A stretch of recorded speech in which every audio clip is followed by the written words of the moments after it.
Welcome to another video. இந்த video நான் எதை பற்றி பேச போறேன்னா, நான் வந்து சவுதி அரேபியாவில் லைசன்ஸ் எடுத்ததை உங்கள்கிட்ட நான் ஷேர் பண்ணிக்கலான்னு இருக்கேன். ஏன்னா இதுக்கு முன்னாடி நம்ம ஒரு இடத்துக்கு போனோம். ஒரு நண்பர் சொன்னார், ப்ரோ நீங்கள் யூடியூப் வீடியோ பண்ணுறது ஓகே, பட் இருந்தாலும் நீங்கள் சவுதி அரேபியா புதுசாக ஒரு ஆளுக்கு ஏதாச்சும் ஒரு மெசேஜ் சொல்லுங்க அப்படின்னு அவங்க சொன்னனால இது கிட்டத்தட்ட எனக்கு ஒரு 6 மாசமா இந்த ஒரு விஷயம் மட்டும் மண்டையில் ஓடிக்கிட்டே இருந்துச்சு. ஓகே, நம்ம இதை பத்தி ஒரு வீடியோ போடணும்னு 6 மாசம் கடந்துருச்சு. ஆனா அதுக்குள்ள வாய்ப்பு இன்னைக்கு நீங்க பாக்குறதுனால இன்னைக்குதான் உங்களுக்கும் இந்த வீடியோ கிடைச்சிருக்கு, எனக்கும் ஒரு வாய்ப்பா இருக்கு. அதனாலதான் இந்த வீடியோல பத்தி புதுசா யார் வந்தா லைசன்ஸ் எப்படி எடுக்கிறது, எனக்கு நடந்த அனுபவத்தை, என்னோட அனுபவத்தை உங்கள்கிட்ட வந்து நான் ஷேர் பண்றேன். இது ஷேர் பண்றதுனால என்ன ஒரு பிரயோஜனம்னா, உங்களுக்கு ஒரு அண்டர்ஸ்டாண்டிங் வரும், கொஞ்சம் பயம் இல்லாம இங்க வருவீங்க. நான் வந்தப்ப இங்க எனக்கு வந்து கரெக்டா வந்து 10 நாள்ல வந்து இந்த கார்டு தட்டாங்க, இக்காமா கார்டு தட்டாங்க. வந்து அங்கிட்டு ஒரு 15 இக்காம வந்து அங்கிட்டு ஒரு 15 நாள்ல எனக்கு அப்பாயின்மெண்ட் போட்டாங்க. அப்பாயின்மெண்ட் வந்து எனக்கு போட்டு வந்து 3 மாசம் ஆனிச்சு. 3 மாசம் நானும் வெயிட் பண்ணி போனேன். ஃபர்ஸ்ட் வந்து நம்ம வேற நம்ம எதா இருந்தாலும் நமக்கு அப்சர்ல தான் அப்பாயின்மெண்ட் எடுக்கணும். எடுத்துட்டு நமக்கு 3 மாசம் கழிச்சா வந்துச்சு. வந்து நேரம் நம்ம இங்கதான் இது டிரைவிங் கிளாஸுக்கு போனோம்.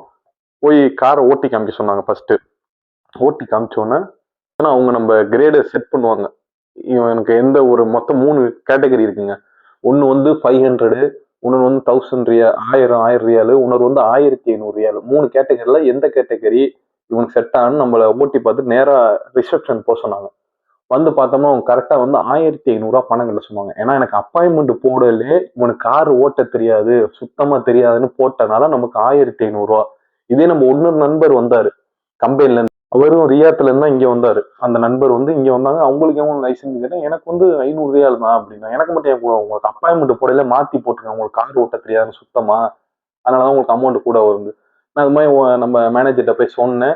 அப்பாயின்மெண்ட் போட்டு அங்கிட்டு திருப்பி ஒரு 3 நாள் கழிச்சு கரெக்டா 1 வாரம் கிளாஸ் அட்டன் பண்ணோம். சவுதி அரேபியால வந்தீங்கன்னா 1 வாரம் கிளாஸ் அட்டன் பண்ணோம்.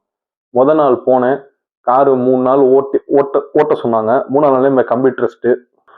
அடுத்து நம்ம அது முடிஞ்ச உடனே 3 நாள் கழிச்சு திருப்பி நம்ம டிரைவிங் கிளாஸ் போனோம். 1 வாரம் கிளாஸ் அட்டன் பண்ணோம்.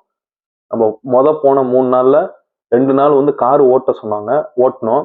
அடுத்து வந்து கம்ப்யூட்டர் டெஸ்ட், அதுல பாஸ் ஆயாச்சு.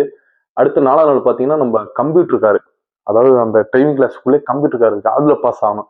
பாஸ் ஆயிட்டு திருப்பி ஒரு 2 நாள் எக்ஸ்ட்ரா ட்ரைனிங் முடிச்சோங்க. இந்த எக்ஸ்ட்ரா 2 நாள்ல தான் நமக்கு கடைசி 2 நாள்ல தான் பெரிய ஒரு பஞ்சாயத்தே நடந்தது. நேரம் நம்ம கார் ஓட்ட போறோம். அங்க எப்படின்னா, அதாவது நிசான் சன்னின்னு சொல்லுவாங்க. ஒரு 20 காருக்கு நின்றுச்சாங்க, ஃபுல்லா 20 காரு. இதுல ஒரு 20 நமக்கு ட்ரைனிங் என்ன சொல்றது, ட்ரைனிங் கொடுக்குற கோச், அந்த ட்ரைனிங் கொடுக்குற கோச் வந்து இருந்தாங்க. ட்ரைவிங் கிளாஸ் அட்டன் பண்ற அவங்க இருந்தாங்க. நம்மளை கூட்டிட்டு போனாங்க. ஓட்டணும். உனக்கு நீ எந்த ஊர் அப்படின்னாங்க. நீ எந்த இடம் அப்படின்னா இந்தியா அப்படின்னு. சரி, உனக்கு வேணா நான் ஹெல்ப் பண்ணுவா. ஹெல்ப்பா? என்னடா, என்ன ஹெல்ப் பண்ண போறீங்க அப்படின்னு நான் மனசுல நின்னேன். ஐ டோன்ட் நோ ஹெல்ப், எனக்கு எதுவும் உதவிலாம் வேணாம் அப்படின்னு நான் சொன்னேன்.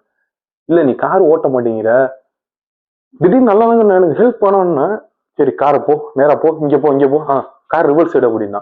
அதாவது கரெக்டா எப்படின்னா அது சைடு பார்க்கிங்பாங்க. சைடு பார்க்கிங் கரெக்டா அந்த பின்னாடி எல்லோ கோட்டு நம்ம லெஃப்ட் மிரர்ல பார்த்து கரெக்டா அந்த கோடு இங்கிட்டும் டச் ஆகாம அங்கிட்டும் 2 கோடு கரெக்டா இருக்குல்ல, நம்ம கார் பார்க்கிங் இந்த 2 கோடு நம்ம சென்டர்ல கரெக்டா நம்ம கார் பின்னாடி ரிவர்ஸ் சைடு பார்க்கிங்பாங்க. அதுல வரணும். எனக்கா படம் போடுங்க பார்க்கிங். எனக்கு சத்தியமா அந்த பாசிட்டிவ்ல ஒண்ணுமே பண்ணல. நீ பார்க்கிங் போல, உனக்கு லைசன்ஸே கிடையாது, நீ கிளம்பு, நீ போ, எனக்கு கார் விட்டாரு. நான் அந்த இடத்துல ரியலா நான் அழுதுட்டேன்.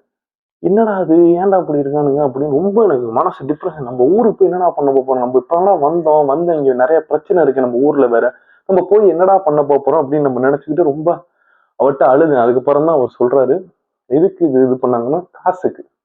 இங்கேயும் லஞ்சம்லாம் இருக்குன்னா இருக்கு, மறைமுகமா நடக்குது. ஏன்னா கவர்மெண்ட் தெரிஞ்சா கன்ஃபார்ம் அவருக்கு வேற ஒரு சட்டம் தன் கடமை செய்யும். ஓகேவா? இவங்களோட ஐடியா எப்படின்னா, அந்த நமக்கு கோச் மாதிரி சொல்லி கொடுக்குறாங்க டிரைவிங் கோச்சு, அவங்க ஐடியா எப்படின்னா, யார் புது ஆள் வந்திருக்கானோ அவன்கிட்ட ஒரு 100 ரியால் 200 ரியால் வாங்கி இங்கிட்டு ஒரு ஏஜென்ட் மாதிரி ஒரு கேங்கு மோசடி நடந்துகிட்டு இருக்கு இதுக்குள்ள, டிரைவிங் கிளாஸுக்குள்ள. ஏன் இந்த இடத்துல உங்களுக்கு பதிவு பண்றேன்னா உங்களுக்கு ஒரு புரிதல் வரும்.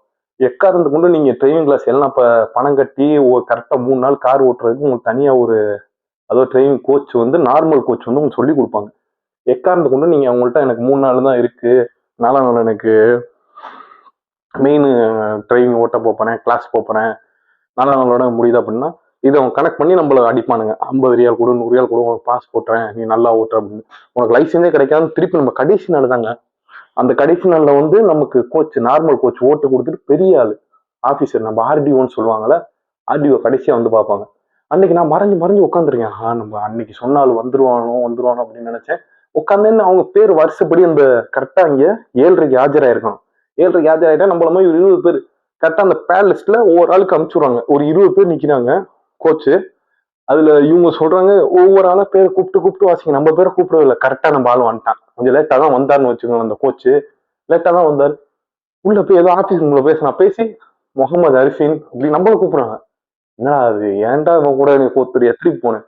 உனக்கு நான் ஹெல்ப் பண்றேன், இன்னைக்கு தான் உனக்கு லாஸ்ட் டேட்டு, பெரிய முதிர் பார்த்தானா கன்ஃபார்ம் உனக்கு ஃபெயில் போட்டுருவான், ஹெல்ப் பண்றேன், சொல்றதை கேளு, உனக்கு பாஸே ஆக மாட்டேன், நீ திருப்பி என்ன தான் வரப்போற. இல்ல இல்ல இல்ல சரியா பாஸ் ஆயிரும் அப்படின்னு சொல்லி ஒரு நம்பிக்கையோட அந்த இடத்துல இருந்து கடைசி அன்னைக்கு ஒரு மணி நேரம் கழிச்சு நம்ம பெரிய முதிர், பெரிய ஆர்டிஓ வந்து நமக்கு செக் பண்றாங்க. நேரா போ, ரைட் போ, லெஃப்ட் போ, ஓகே. பாக்ஸ் பார்க்கிங் அவர் போட சொல்றது வந்து பாக்ஸ் பார்க்கிங். அதாவது காரை நம்ம இப்படி கொண்டு போய் ரிவர்ஸ்ல வந்து கரெக்டா இப்படி எள்ளு மாதிரி ரைட் சைட்ல வளைச்சு கரெக்டா இப்படி கொண்டு வரணும். பாக்ஸ் பார்க்கிங் ரிவர்ஸ்ல. இப்ப எனக்கு முன்னாடி ஒரு கார் நிக்குது, இங்க ஒரு கார் நிக்குது. நான் இப்ப பாக்ஸ் பார்க்கிங் போடணும்னா, அதாவது இந்த கார் இருக்குல்ல, இந்த கார்ல நான் அப்படியே ரிவர்ஸ் வந்து கரெக்டா இந்த இடத்துல இப்படி கிராஸா இருந்து இப்படி ஏறி வந்தோம்னா கரெக்டா பாக்ஸ் பார்க்கிங் பக்காவா போட்டேன். போட்டோம்னா என்னடா பாஸ் போடணும், கரெக்டா போய் அந்த ஆபீஸ்ல போய் நிப்பாருங்கன்னா என்னாச்சு, கோ ஆபீஸ் போ அப்படின்றாரு. அதுக்கப்புறம் கரெக்டா நம்ம ஆளு வரான், அந்த குண்டா உள்ள ஆளு. ஃபெயில் தானே, நான் பாஸ், பாஸ் பாஸ் பாஸ் இந்த பாஸ், நீ பாஸ் ஆயிட்டியா அப்படின்றாரு. ஆமா பாஸ் ஆயிரும். நம்ம நேரம் ஆபீஸ் போனோம். ஆபீஸ் போய் மெடிக்கல் எங்கன்னு கேட்டாங்க. மெடிக்கல் எடுக்கலையே, கண்ணுக்கு டெஸ்ட் பண்றது. அந்த ஃபார்ம் வாங்கி நேரம் முசாமியாக போனோம். அங்கே வந்து 120 ரியால் பணம் கட்டணும் மெடிக்கலுக்கு. மெடிக்கல் வந்து உங்களுக்கு எப்படின்னா, நீங்க ஃபர்ஸ்டே போட்டு போயிடலாம். உங்களுக்கு அப்பாயின்மெண்ட் வாங்குறதுக்கு முன்னாடி மெடிக்கல் போட்டுலாம். அதுக்கு வேலிட்டி 1 மாசமோ 2 மாசமோ வேலிட்டி இருக்கு. இல்ல நீங்க பாஸ் ஆயிட்டு லைசன்ஸ் எடுக்கிறதுக்கு முன்னாடி மெடிக்கல் பண்ணலாம். அது உங்களோட தனிப்பட்ட விருப்பம். உங்களுக்கு எந்தெந்த சென்டர் கம்மியா இருக்கோ, இப்போ பத்தாவதுலாம் நமக்கு இங்க வந்தோம்னா 80 ரியால் 90 ரியால் இது மாதிரி வரும். நம்ம போட்டு வந்து முசாமில 120 ரியால். அந்த நமக்கு தல்லா ஸ்கூல்லே ஒரு இது தருவாங்க, டிரைவிங் கிளாஸ்லேயே ஒரு சீட்டு, மெடிக்கல் போகிற சீட்டு. அதை போய் நம்ம நேரம் இங்கே போய் காமிச்சோன்னா 120 ரூபா பணம் கட்டி, அதாவது யூரின் டெஸ்ட்டு, பிளட் டெஸ்ட்டு, அதுக்கப்புறம் ஊசி ஒன்று போட்டாங்க, கண் டெஸ்ட்டு, எல்லாம் ஓகே ஆயிடுச்சு. என்ன ஆச்சுன்னு ஹாஸ்பிட்டலில் கேட்டேன். இதுதான் எல்லாத்துக்கும் உள்ள ப்ராசஸிங், கவனமாக கேட்டுங்க. ஹாஸ்பிட்டலில் கேட்டேன் என்ன ஆச்சு, இன்ஷால்லாம் உனக்கு மெசேஜ் வரும் அப்படின்னாங்க. உங்க ஃபோனுக்கு மெசேஜ் வந்தால் நேராக நீ தல்லா ஸ்கூலுக்கு போ, அங்கே 300 ரியால் பணத்தை கட்டு, 300 ரியால் 200 ரியால், நீ இந்த வேலை முடிஞ்சோன்னா நீ தல்லா ஸ்கூலுக்கு போ, உனக்கு லைசன்ஸ் ஓகே ஆயிரும்.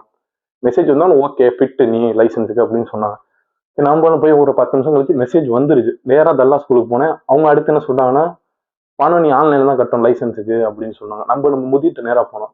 உனக்கு எத்தனை வருஷம் லைசன்ஸ் வேணும், 2 வருஷமா 5 வருஷமா 10 வருஷமா, ஒவ்வொரு இதுக்கு பீரியடு மாறுங்க.